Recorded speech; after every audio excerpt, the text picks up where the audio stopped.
Indian super ലീഗിൽ കളിക്കുന്ന ക്ലബ്ബുകളുടെ എല്ലാം ലക്ഷ്യം കിരീടം നേടുക എന്നതാണ്. എന്നാൽ പലപ്പോഴും കേരള ബ്ലാസ്റ്റേഴ്സിന്റെ ലക്ഷ്യം താരങ്ങളെ വിറ്റ് കാശാക്കുക എന്നതാണെന്ന് തോന്നിപ്പോകും. 2023 വിറ്റൊഴിവാക്കിയ സഹൽ തന്നെയാണ്. ബ്ലാസ്റ്റേഴ്സ് വിട്ട ശേഷം താരത്തിന് കരിയറിലെ ആദ്യ കിരീടം സ്വന്തമാക്കാൻ കഴിഞ്ഞു. തന്റെ 2 സീസൺ കൊണ്ട് 4 കിരീടങ്ങളാണ് സഹൽ സ്വന്തമാക്കിയത്.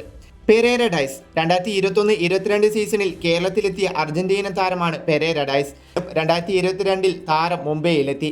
2023 ISL ഷീൽഡ് വിന്നറും 2023-24 ISL കപ്പും 2022 ഡ്യൂറന്റ് കപ്പും മുംബൈക്കൊപ്പം സ്വന്തമാക്കി.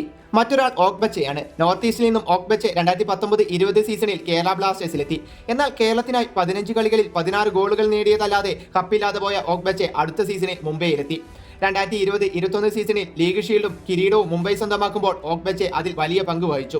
അടുത്ത സീസണിൽ ഹൈദരാബാദിൽ കളിച്ച ഓഗ്ബച്ച ഹൈദരാബാദിനായി ISL കിരീടവും നേടി. സന്ദേശ് ജിങ്ങാൻ ഒരു ISL കിരീടമില്ലെങ്കിലും കേരളത്തിൽ നിന്ന് പോയ ശേഷമാണ് ബംഗളൂരുവിനായി ഫെഡറേഷൻ കപ്പും ഡ്യൂറന്റ് കപ്പും താരം സ്വന്തമാക്കുന്നത്.